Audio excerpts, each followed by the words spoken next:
Wayanad parliament മണ്ഡലത്തിലെ ഉപതെരഞ്ഞെടുപ്പിൽ polling അവസാനിച്ചിരിക്കുകയാണ്. LDFിൻ്റെ കൊട്ടിക്കലാശത്തിൽ വിദേശ പൗരന്മാർ ഉൾപ്പെടെ പങ്കെടുത്തിരുന്നു. വലിയ ആവേശമായിരുന്നു LDF പാളയത്തിലുണ്ടായിരുന്നത്. കൽപ്പറ്റയിൽ വെച്ചാണ് കലാശക്കൊട്ട് നടന്നത്.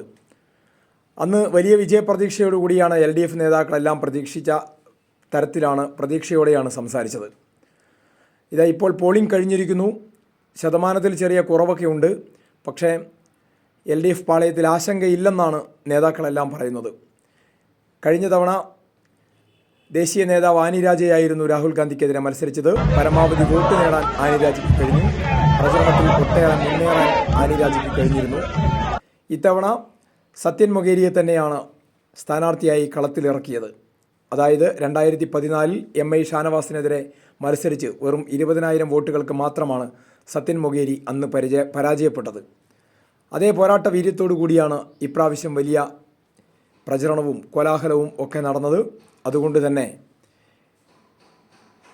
മുണ്ടക്കൈ ചൂരൽമല ദുരന്തത്തിൽ കേന്ദ്ര സഹായം ലഭിക്കാത്തതും ഒടുവിൽ മേപ്പാടിയിലെ ഭക്ഷ്യക്കിറ്റ് വിവാദവും എല്ലാം പാലക്കാട്ടത്തെ ട്രോളി വിവാദവുമെല്ലാം LDFിന് അനുകൂലമായി മാറും എന്ന പ്രതീക്ഷയാണ് LDF നേതാക്കൾ പങ്കുവയ്ക്കുന്നത്.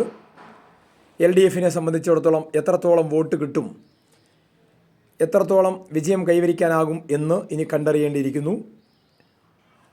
സത്യൻ മൊകേരി എന്ന ദേശീയ കർഷക നേതാവ്, ദേശീയ പ്രക്ഷോഭങ്ങളുടെ നായകൻ, അദ്ദേഹം ഗ്രാമങ്ങളിൽ ചെന്ന് തൊഴിലാളികളും കർഷകരുമൊക്കെയായി സംവദിച്ചു.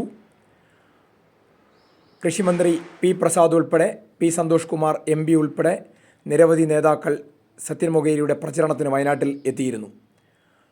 അതുകൊണ്ട് തന്നെ വലിയ തോതിലുള്ള ഈ പ്രചരണങ്ങളെല്ലാം വോട്ടായി മാറുമെന്ന പ്രതീക്ഷയാണ് LDFിനെ സംബന്ധിച്ച് ഉള്ളത്. CPIയുടെ ദേശീയ നേതാവെന്ന നിലയിലും വയനാട്ടിൽ ഏറെ പരിചയമുള്ള വ്യക്തി എന്ന നിലയിലും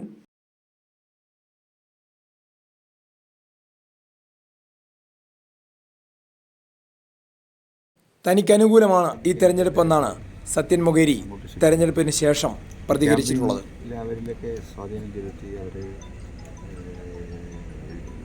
LDFിൻ്റെ കാൻഡിഡേറ്റ് ജയിക്കണമെന്നുള്ള ഒരു ചിന്താഗതിയിലേക്ക് അവർ കുറേയധികം പേരെത്തി എത്തിയിട്ടുണ്ടെന്നാണ് ഞാൻ മനസ്സിലാക്കുന്നത്. അവർക്ക് അപ്രോച്ചബിളായിട്ടുള്ള ഈ മണ്ഡലത്തിൻ്റെ വികസനത്തിന് നേതൃത്വം നൽകുന്ന പൊളിറ്റിക്കലായ കാര്യങ്ങൾ കുറച്ച് ഉയർത്തിക്കൊണ്ടുവരാൻ കഴിയുന്ന കാൻഡിഡേറ്റ് ജയിക്കട്ടെ എന്നത് സാധാരണ വർക്കേഴ്സും കൃഷിക്കാരിൽ മാത്രമല്ല, ഇത്തരം കാര്യങ്ങൾ മനസ്സിലാക്കുന്ന ഒരു പുതിയ ജനറേഷനുണ്ട്, ഹയർ ലെവലിലുള്ള ആളുകളൊക്കെ.